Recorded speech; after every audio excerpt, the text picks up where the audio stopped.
सिंह जी। सभापति महोदय, ये बहुत ही समझौता का कानून जो हमारे कानून मंत्री भारत सरकार के ले आए हैं, ये हमारे प्रधानमंत्री जी के भविष्य के भारत का दूरदृष्टि, और मैं समझता हूं कि संविधान सभा में इस बात की कल्पना की गई थी कि जो कानून बन रहे हैं उस कानून को एक विशेष तौर पर एक अलग भी दृष्टि से देखा जाना चाहिए। मैं गांव से आता हूं। गांव की बहुत बड़ी आबादी जमीन के, पशु के, इस तरह के विवाद से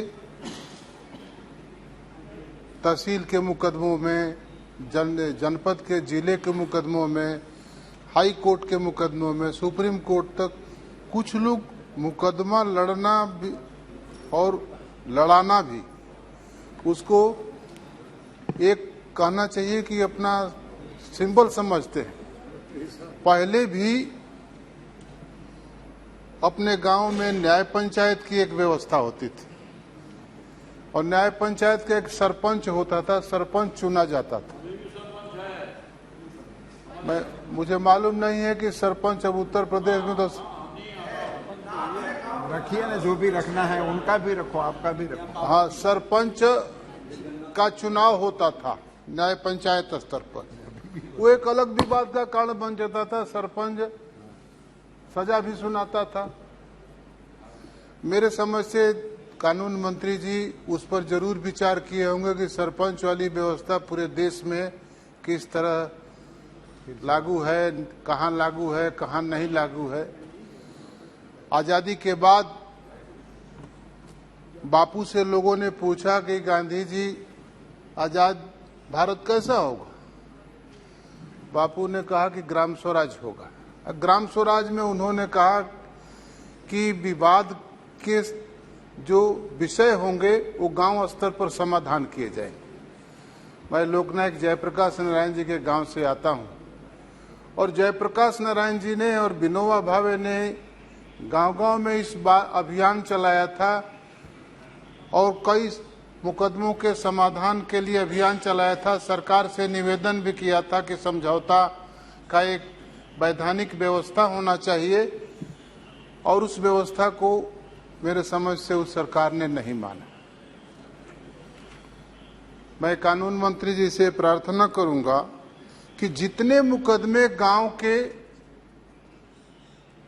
तहसील में चलते हैं, जिला के न्यायालय में चलते हैं, हाई कोर्ट में चलते हैं, सुप्रीम कोर्ट में चलते हैं, मेरे समझ से इस कानून में अगर हो सके तो एक प्रावधान लागू ये कर दीजिए कि उसको वापस मुकदमों को ले आकर समझौते के इस न्यायालय में उस कानून को समझौता करा दिया जाए। एक बहुत बड़ा काम होगा। नहीं तो भविष्य के लिए अगर कानून बनेंगे और बीते हुए मुकदमे चलते रहेंगे तो मैं समझता हूं कि और से भी मामलों के समस्याएं खड़ी होती रहेगी।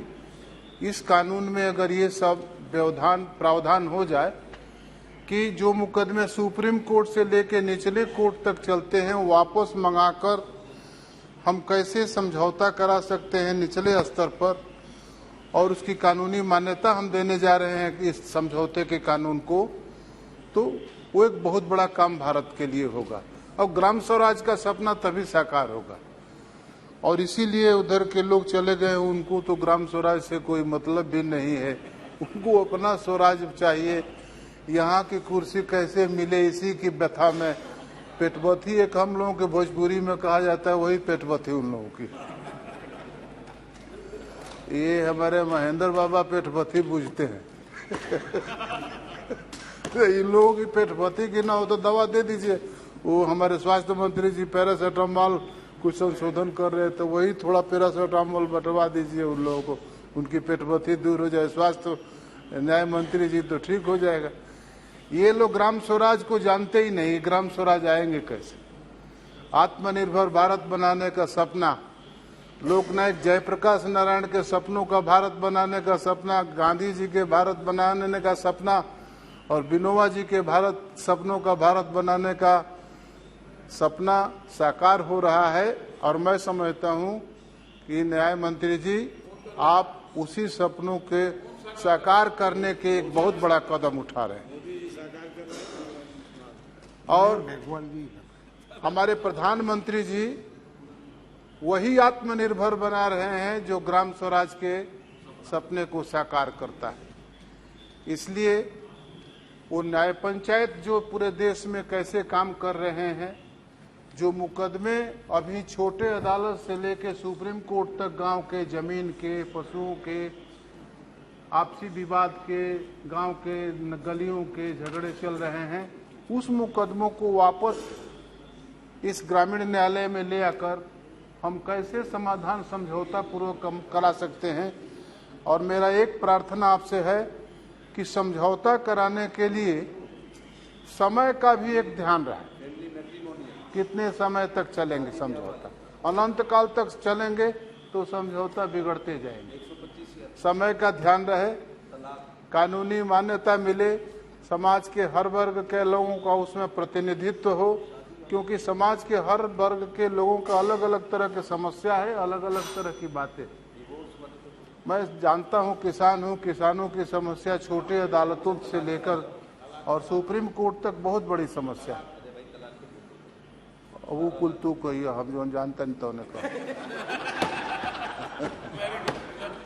Honourable minister. इसलिए मैं जानता हूं किसानों की समस्या खेत की, पशुओं की, जमीन की, विवाद की, गली की, सड़क की, गांव के उनके आवास की, इन समस्याओं के समाधान के लिए मैं समझता हूं कि इससे बड़ी कृषि अर्थव्यवस्था और ग्रामीण अर्थव्यवस्था बहुत प्रभावित हो रही है।